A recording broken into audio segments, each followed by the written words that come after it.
Welcome to another episode of Search News You Can Use with me, Dr. Marie Haynes. This is going to be a different episode than you're used to hearing from me, and I think you're going to like it. I know I'm going to like it. I had some really major revelations about my business, about my life, about SEO over the last week or so. And I realized that a lot of what I'm sharing in podcast is stuff that you don't tune into podcasts to listen to. We did a poll just before Christmas, and we asked a lot of you, why do you tune into podcast? And the vast majority want to hear my thoughts on what Google's doing, what Google updates are happening, and just insight that we've pulled out of the fascinating stuff that we've learned from SEO over the week. And, you know, I want to take you back and tell you a little bit of the story of how this podcast got started and how my career in SEO came along. And the reason why I want to share this, whenever I'm at a conference, and I always meet up with somebody who I end up sharing this story with, and I find it's really inspiring. I mean, it inspires me to think that, I used to be just somebody that was kind of interested in SEO, and now we're going out to hire our 11th, 12th, maybe even 13th employee in the next few weeks. It just blows my mind. So if you tune in regularly to learn about Google algorithm updates, stay tuned. I'm going to share a little bit of information on what we know so far about the December core update.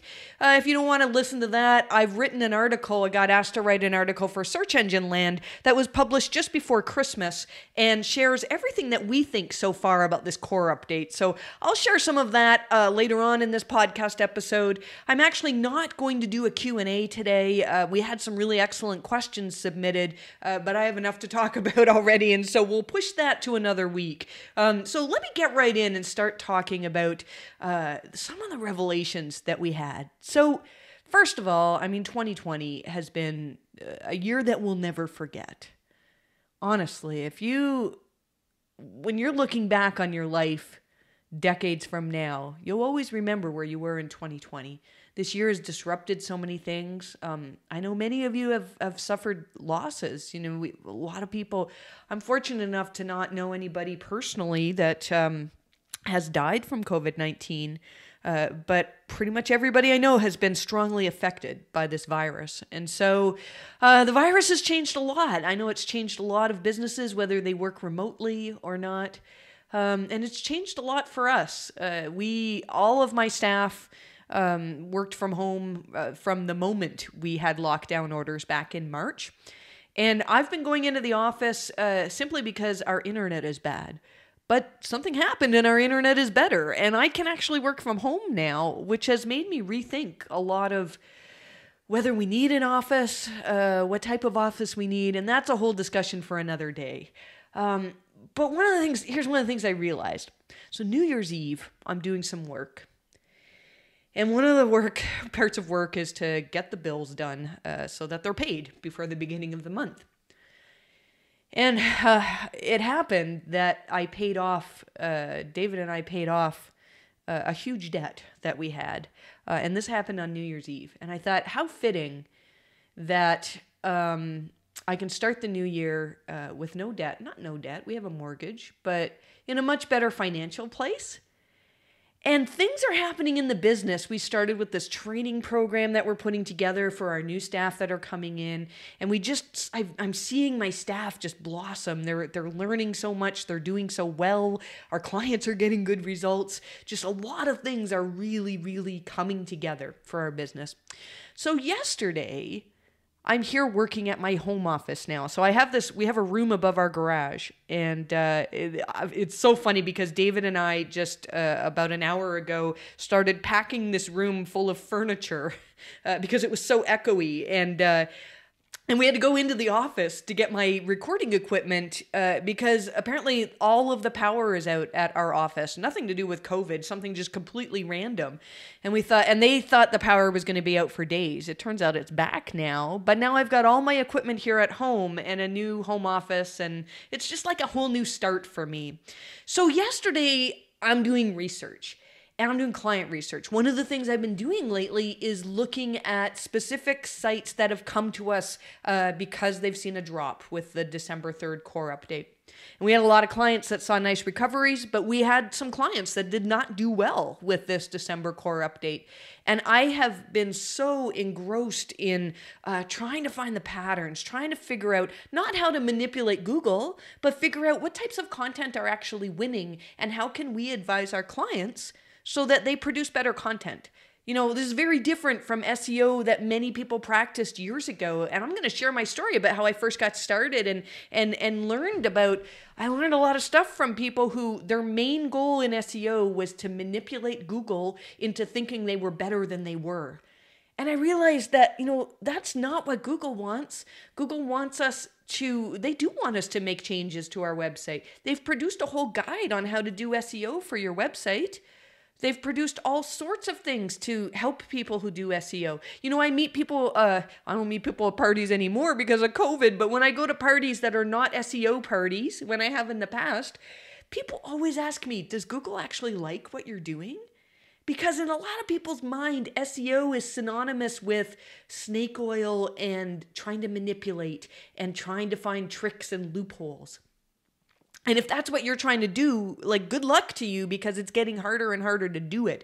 So what we've been trying to do for many years is not completely figure Google's algorithms, reverse engineer what Google's doing, but rather just figure out what's working. Figure out that, after this core update, you know, all these sites that did a really good job at referencing scientific references and didn't contradict scientific consensus seem to be doing better, you know, and we might be wrong on that, but there's no harm in doing a better job for your customers and to make your website better.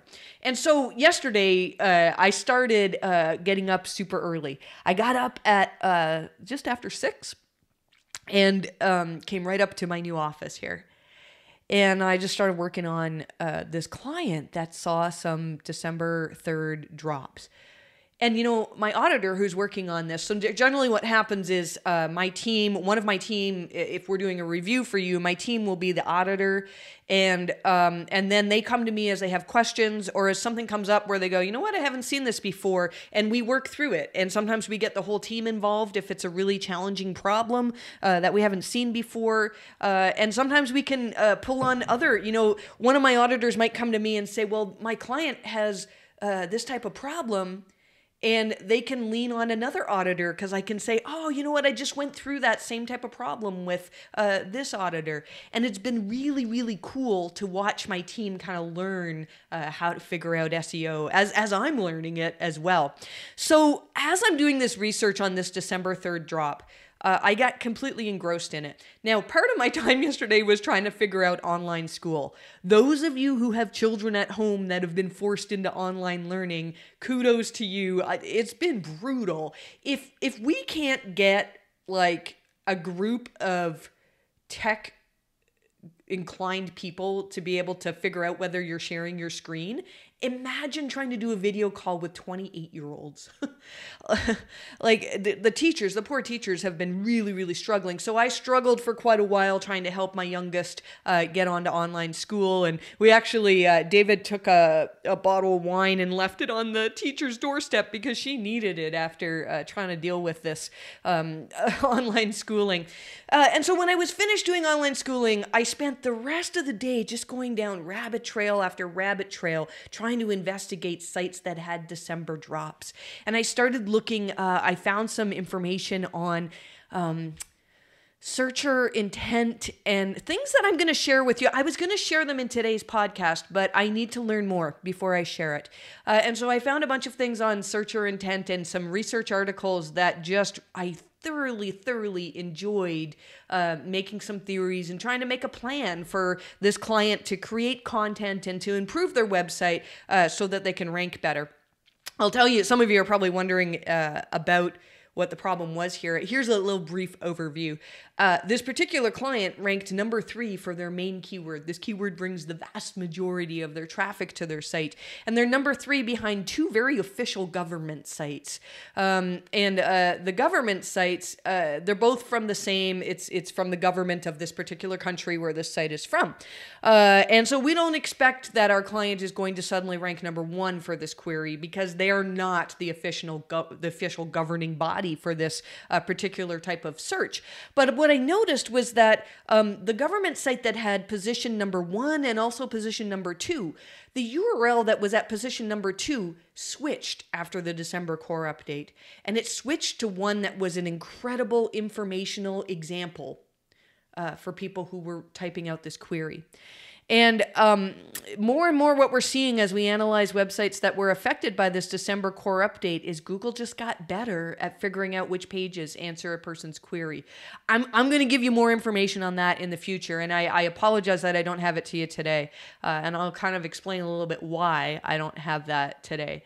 So during the day, what I usually do is just when I need a break, I'll pop into Twitter and I'll answer a couple people's questions. The number of questions I get about SEO on a daily basis is unbelievable. But I love it. I love when you ask me a question, if I don't know the answer and I go find the answer, then I've improved my knowledge. And so I'll spend time on Twitter. And one of the things I saw on Twitter was a post from SEMrush. And SEMrush said, what is your dream job in digital marketing? And I said, my dream job would be to just spend the whole day figuring out stuff on the internet. Well, that is my job. I do have my dream job. And then I thought, well, why is it so hard? And it's because I'm doing too much. I'm seriously doing too much. I mean, I do figure stuff out on the internet all day. Everything that has to do with SEO, I try to learn it. And one of the revelations that I had is that I'm going to be teaching more on the stuff that I do on a day-to-day basis.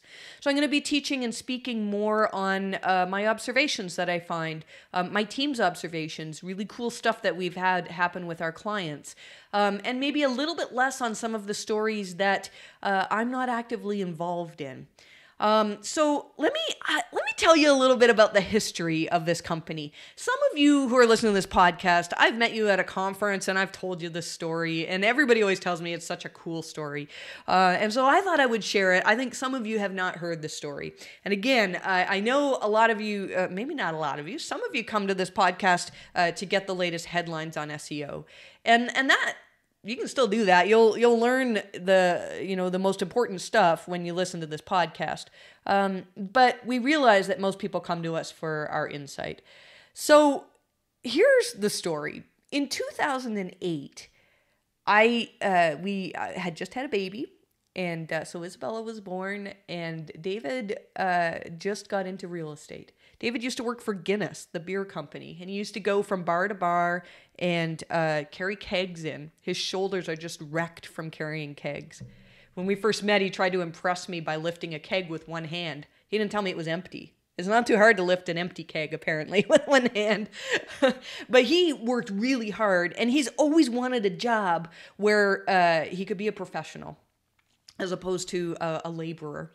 And so back in 2008, David got his real estate license, and he does a fantastic job at real estate. And so we had this website built for us, and I had never heard what SEO was, but I went to a seminar to learn about how to make it more likely that people would find our website online. And even back then in 2008, the knowledge was not great. I remember there was a lot of stuff about your meta keywords tag. Now, back in 2008, that was already obsolete. I mean, there are still uses for the meta keywords tag. A lot of search engine, internal search functions will use the meta keywords tag, but this is not the way, and it wasn't the way in 2008 to make your pages rank better. And so I sort of started on this quest then to just figure out, how can we help David's website? And at the same time, I learned how to create a website of my own. I've always wanted to learn how to make a website, and I did a Hello World tutorial and created this veterinary website. So part of the story is that I was a veterinarian. I was a veterinarian for several years, 13 and a half years.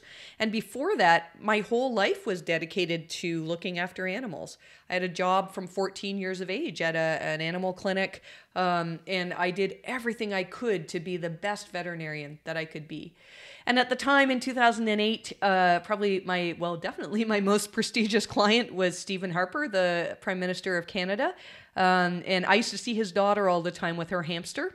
That's tough because there's not a lot you can do to save hamsters when they're sick. But it was kind of cool, right? That the men and women the security would come with their, all wearing black sunglasses and stand outside the clinic. And I'd be, giving veterinary advice to the Prime Minister of Canada's family.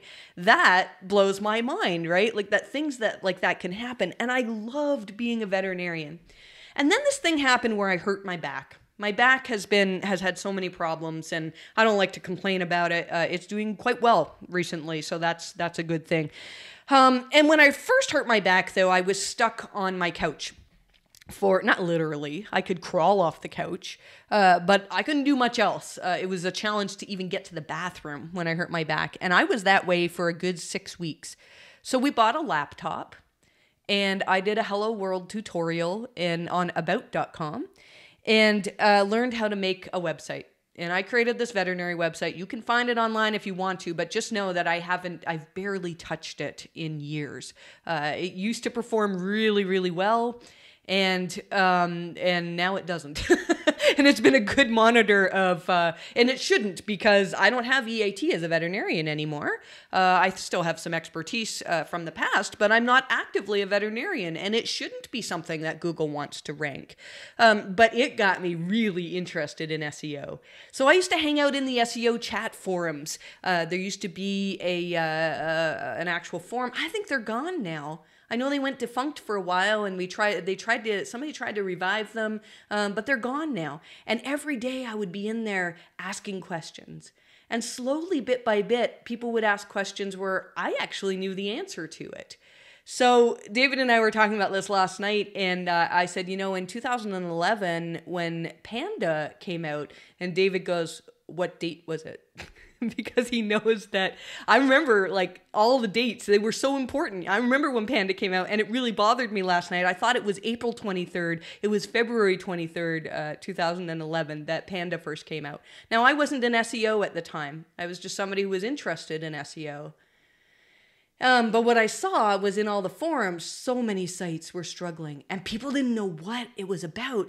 We called it farmer for the longest time because it seemed to affect farm sites that basically stole other people's content and published it as their own. And then people just started creating theories. And I wrote down everything I could read on Panda. And if somebody wrote a really good article, I'd read it and go, well, do I believe that? Is that something I should put into my theories on how Panda works? And then I started to write my own stuff on Panda. And I'm still a vet in this whole time. And a lot of this I was doing in between appointments or after work. I don't think I've ever had the concept of just coming home and relaxing. It's a tough thing for me to do. And so then the next year, I think you all probably know what happened on April 24th of 2012. I have that date down because that was when Google launched the Penguin algorithm. And again, when it first started, we didn't know what it was about. Everybody in the forums was like, I think some people thought it was about link quality, but Google's guidance at the beginning it didn't really tell us a whole lot about links. They talked about on-page web spam issues like keyword stuffing and hidden text. If you have white text on a white background, that those can be signs of spam. But it became clear after a while that sites that were being affected were sites that had very heavily overdone link building. And the thing that really, really affected me as I was in these forums, a lot of people were like, well, if you got hit by Penguin, you deserved it because you've been spamming and you artificially propped up your rankings. And why should you deserve to stay there when somebody who hasn't paid for unnatural links is thriving. You know, like it doesn't make sense. So the thing that really hit me was when I would see legitimate business owners come into forums and just say that their businesses had been devastated. I worked at the time many years ago with a website that used to rank really well for queries about music. It was a music lessons place. God, a music lessons place. What is that? They gave music lessons and music instruction, and they would rank for things like guitar lessons, New York City, like things that were very hard to rank for. And this man's business did really well. And he grew, and he had tons of employees, and was very profitable because he ranked so well on Google. Now, he didn't do anything illegal or immoral. I can't remember if he hired a company or if he made these links himself, but he had links that, like, he was ranking on the power of directory links and like e-zine article links with keyword anchored links pointing back to his site. It's not like he was doing some horrible immoral thing, but rather he just got affected. You know, he did something that worked, or he paid for somebody to do something that worked. And then when Penguin hit, it devastated his business. I believe this client had a manual action as well around the same time as Penguin. And it really affected me. Now, the man who did this, I haven't heard from him in a couple of years, but last I heard he was doing something in digital marketing. You know, we worked together so much to try to figure out what Google was doing and how to recover. And he made some degree of recovery, but never a full recovery because he only ranked based on the power of these unnatural links. So the thing that I realized around this time was that there really was nobody in the world who was publicly known as somebody who thoroughly understood and could help businesses that were hit by the Penguin algorithm. Now, there were good experts. I learned so much at the time from Glenn Gabe. I still do learn from Glenn Gabe all the time. And I learned a lot from Jim Boykin. We don't hear a lot from Jim, these days. Jim runs a company, Internet Marketing Ninjas, and Jim has great insight into Penguin. And, probably at the time, if you had to name somebody to be the expert in Penguin, it was probably either Jim or Glenn. I might be forgetting some people. There were many other people at the time that had really good thoughts on Penguin. But the reality was that there was nobody that you could look to and say, oh, if you want the world's leading expert on link issues and recovering from them, you need to talk to this person.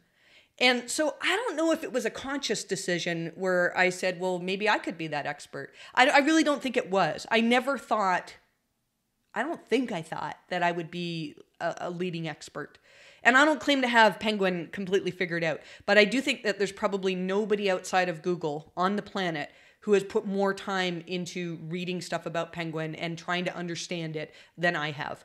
It was an obsession. I used to have dreams. I had a dream one night that Matt Cutts called me into his office and he showed me this big red button and he wanted me to press the button to announce to the world that there was going to be a Penguin update. Like, it was my life obsession.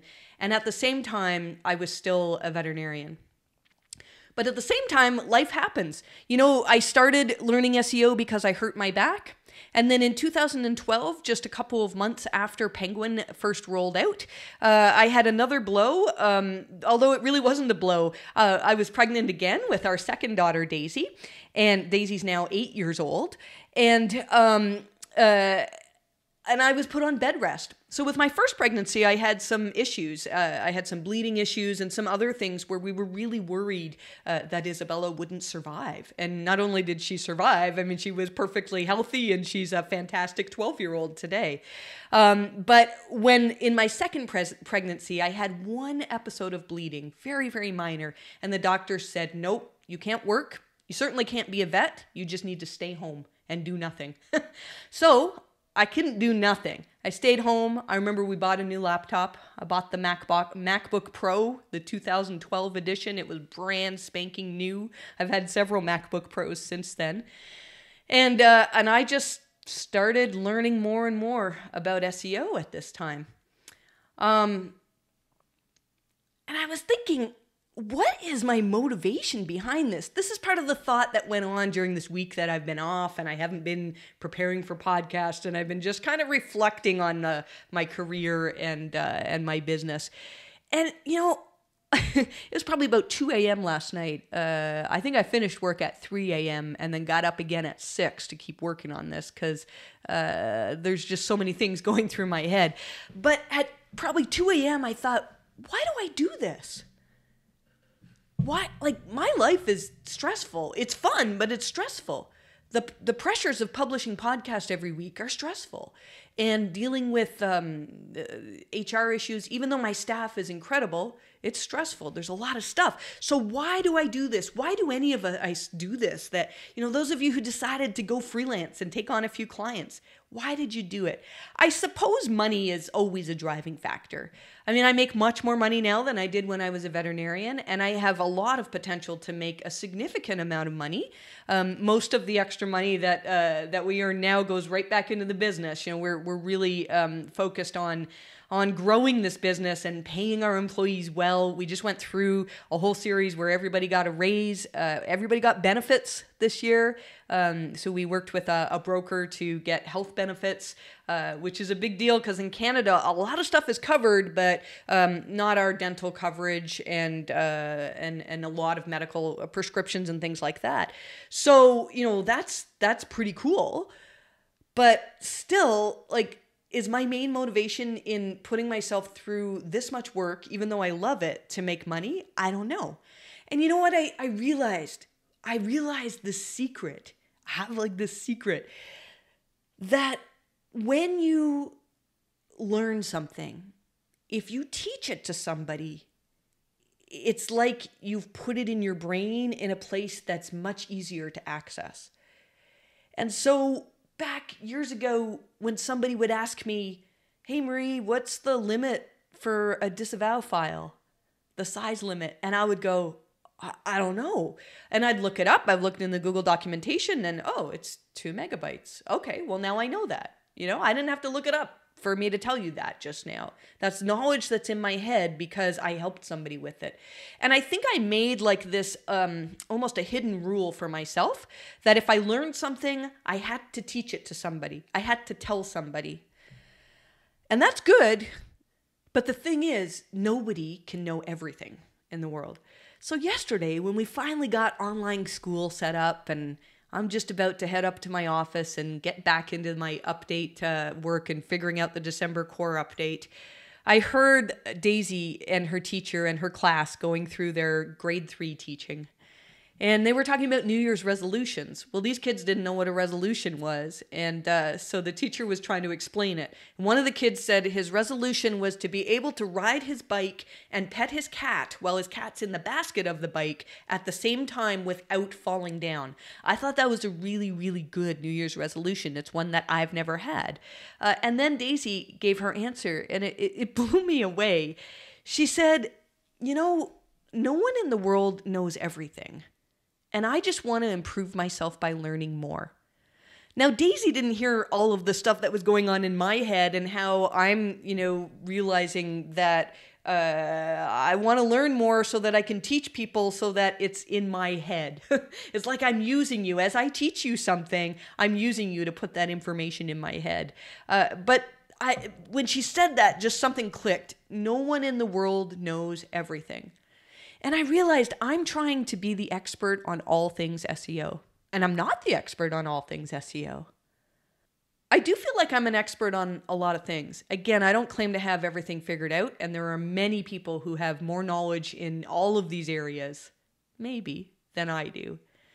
If you want to talk about EAT and about link quality, about Penguin, about Google penalties, I'll go toe-to-toe with you any day, and I feel like I could answer more questions without looking than most people on the planet. But if you want to ask me about hreflang, Core Web Vitals, Google Posts, these are all things that I know lots about because I've written about it in newsletter, I've covered it in newsletter, I've read about it in my podcast for years now. But those are things that I don't actively do myself, but my team does. So I want to take you back to how I first started earning money as an SEO. I was in these SEO chat forums and people kept asking me, can you tell me if my website was affected by Penguin? And that might seem like a silly question because most of us know that you can look at your Google organic traffic and you can say, oh, our traffic went down on the same day that Google updated this algorithm, so therefore we were probably affected by it. But not everybody knows that, and people didn't know that back then. So I said, look, I'm not an expert in SEO, but I'll create this report for you where I charged $89 US.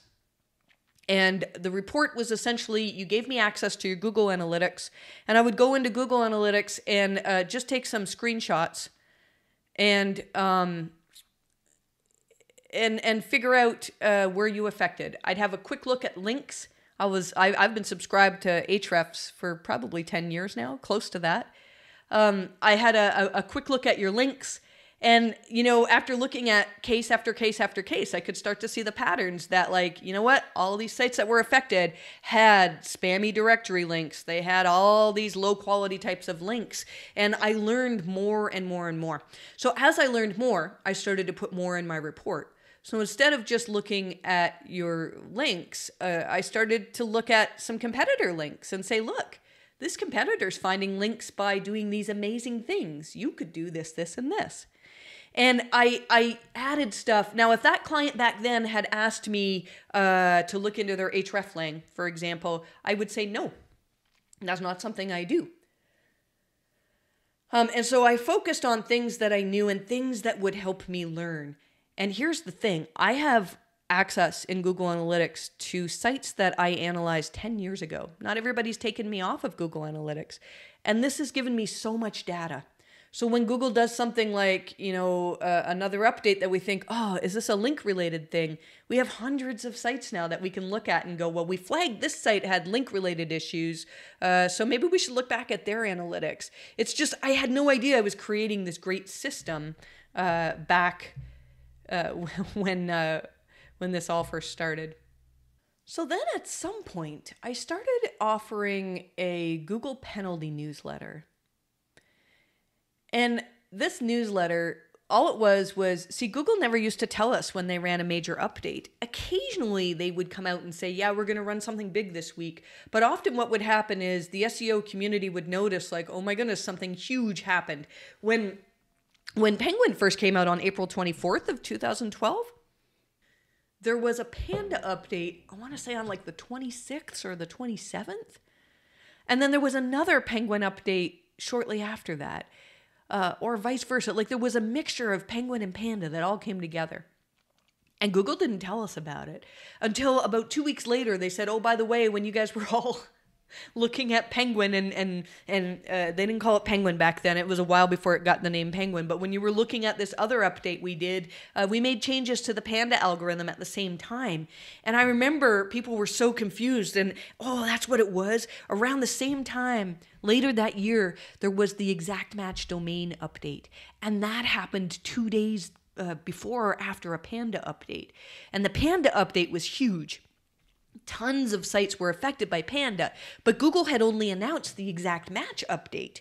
And so in that situation, tons of people were like, I've been affected by this exact match domain penalty thing, and I don't even have an exact match domain. Can you help me figure out what's going on? So as I've learned more and more, I've been trying to share on this. And like I said, I created this newsletter, and the whole point of the newsletter was for me to send you an email to say, yes, Google just confirmed that they updated this, or Google didn't confirm it, but all of the data points to a link-related update happening, or maybe we think, Google did this and did that. And then over the years, as I learned more stuff, I started adding it to newsletter.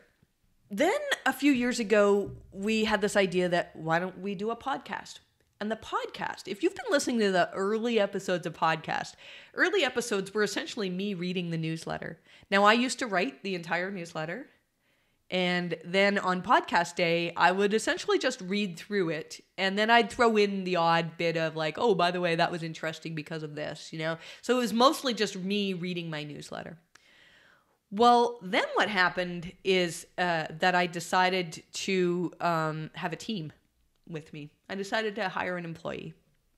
I was going to hire one employee because at this point, so ever since I started taking client work, and I won't go into all the details of, although, you know, I know it's interesting, but at some point we need to we need to put a quash on this because I'll just keep talking forever and ever. So in 2017, I decided that it was time for me to hire somebody. When I first started taking client work in, I guess 2013 really was the first client work I took. I did very well. And from that point on, I've had a waiting list ever since then. And so I thought, well, if I hire somebody, I can get through more reports and maybe make some more money and learn more as well. And so my goal was to hire one person. And David and I went to look at some offices. And as I'm looking at the offices, we passed, we were going to get like this one room that had room for maybe 2 desks on it.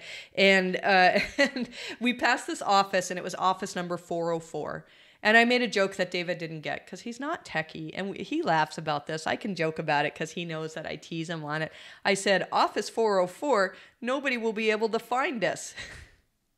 I think that's hilarious. I think it's absolutely hilarious, but David didn't get it. It took him about 3 years when one day he found a 404 page and went, wait, that's what that joke meant?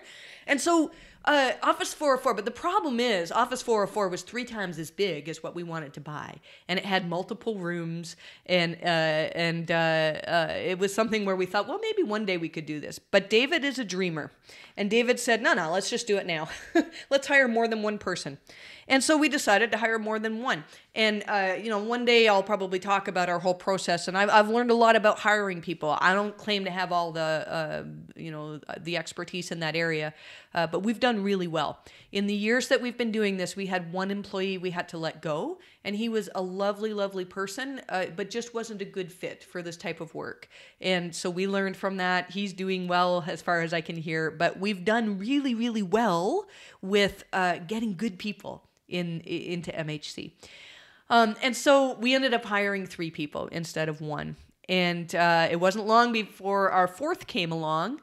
And then we started realizing that we're too cramped in this little room with 3 rooms. One office was mine. One we actually let our accountant, Colin, I'll talk about him in a minute, use for a while. And then we had the rest of the team sort of around this one table.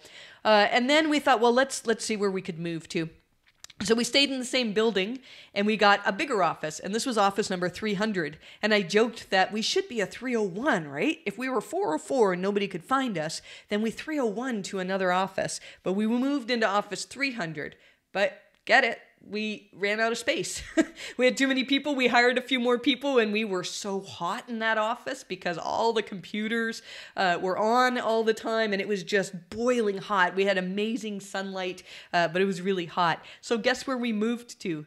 We moved to Office 301, and now we can make all the jokes again about how, we're redirecting people. We used to get all these people that would come to our office, and they'd want to find, like, there's a lawyer's office in the same building that is very similar, and we'd redirect people to this office. It was fantastic. It really was a good place. So 301 is where we are at now. And we've been growing, and we currently are going through resumes again to hire more people, which is terribly, terribly exciting. So as we get more employees, one of the first things that they do is they start writing for newsletter. Because again, if they can teach on something, and writing a paragraph on newsletter is essentially teaching. If they can teach on something, then they've learned it. And what we're finding, now I used to find that if somebody asked me a question, I would find the answer, and then I'd say, all right, there's something I didn't know. Let me teach that to my team. And we'd have a learning time, and we'd have a discussion on it, and we'd learn it. Well, now when somebody asks me an SEO question that I don't know the answer to, I draw on my team for the answer. So instead of me learning it and teaching my team, I go to the team and say, hey, somebody asked this question about Core Web Vitals. And now I know about Core Web Vitals, but I have not looked specifically at certain clients' core web vitals. My team has. And so if we have a question on core web vitals, one of my team members has written an article that ranks really well for core web vitals and answers pretty much every question that you would want on the subject. Another of my team asked for whether we could carve out some time for him to learn more on the subject so that he could do better at providing advice to his clients. And we said, of course, yes, let's do that. And now when a question comes up on core web vitals, I can draw on them because they've seen the real life examples. They've done this in real life. So then what I realized is bit by bit, podcast day was becoming incredibly stressful because I'm trying to teach on things that I might have a basic knowledge on, but I don't actively use on a day-to-day basis. So I don't know what the future holds for this podcast. I know that I'm terribly excited. I wanted to share one other thing about this revelation that I had. So on the week that I had off over Christmas, we had a blast at home. We got a ping pong table and we had bonfires for our family. You know, we didn't mix with anybody else for COVID reasons, but we had a really good time. We also played an awful lot of Fortnite. And if you've listened to this podcast for a while, you know that I really, really like playing Fortnite. It just feeds something in my brain. It helps me to just take my mind off of things when my brain is spinning on SEO and on Google things, and I love it immensely. One of the things that I've really enjoyed doing is watching Fortnite content creators. Most of these are kids. They're young 20-year-olds, maybe even younger, creating this content that does well. Like some of them make millions of dollars. And an interesting thing I'd love to talk about in a future episode is that EAT is a part of YouTube's algorithms as well. I have tons of ideas for these kids that could help them to rank better. But I started thinking about how YouTube's algorithms, they do a really good job at showing me what it is that I want to see. Last night when I couldn't sleep, just before I went to bed, I thought, well, all right, I'll watch some videos, and I watched some. There's a guy named Marin TM, I think, and he's just a really good Fortnite player. And Google kept serving me his videos, and it was exactly what I needed to see. And I realized that the unifying feature about each of these videos is that the content creator absolutely loves what they do. You can hear it in their voice. You can hear that they're just so excited to tell everybody about what they learned about Fortnite this week. And I want that to be me, not for Fortnite. Who knows? Maybe one day I'll create some Fortnite content, but not for quite a while. But I want that to be me, where I'm so passionate talking about the things that I want to learn about in SEO that you can't help but listen. You know, and so anyways, that was a whole lot of babbling for me to tell you my backstory.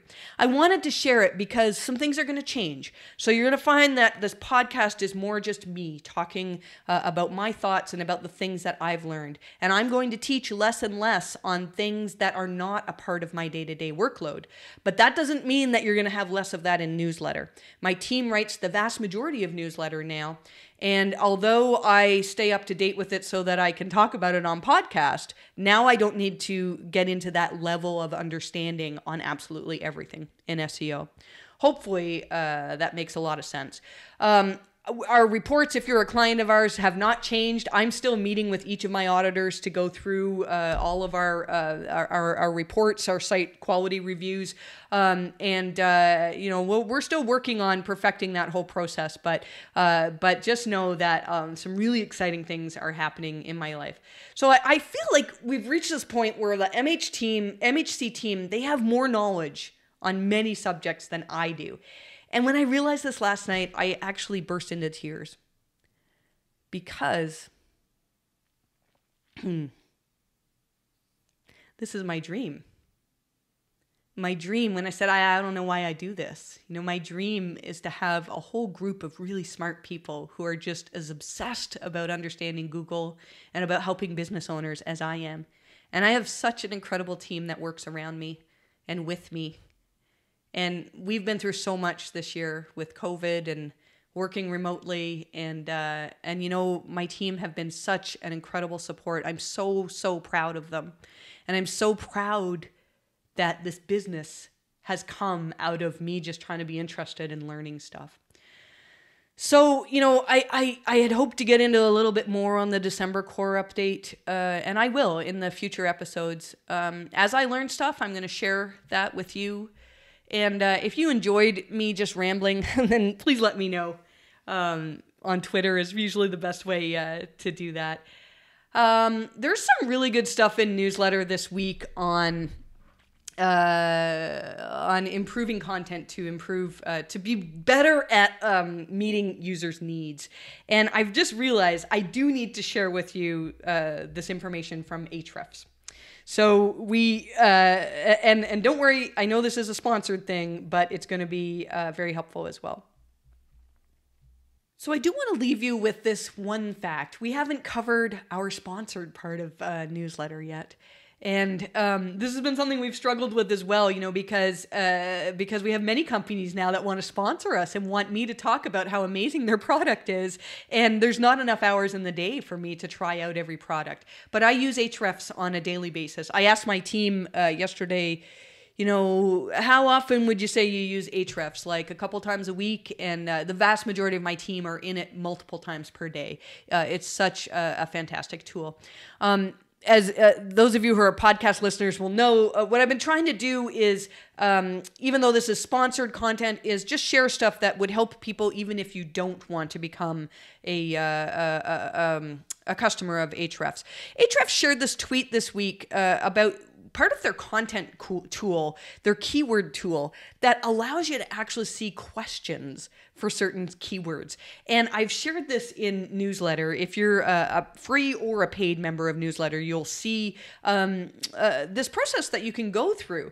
And one of the examples that I gave was we have a client who has a post that ranks well for eyelid bumps. If you see like a lump on your eyelid and you're doing some research to try to figure out, well, why do I have this lump? What is it? Is it something serious? Is it cancer? My client's post actually does a really, really good job, but maybe it could rank for more things. So I put the words eyelid bump into, or maybe it was eyelid lump, I can't remember, into Ahrefs keyword tool.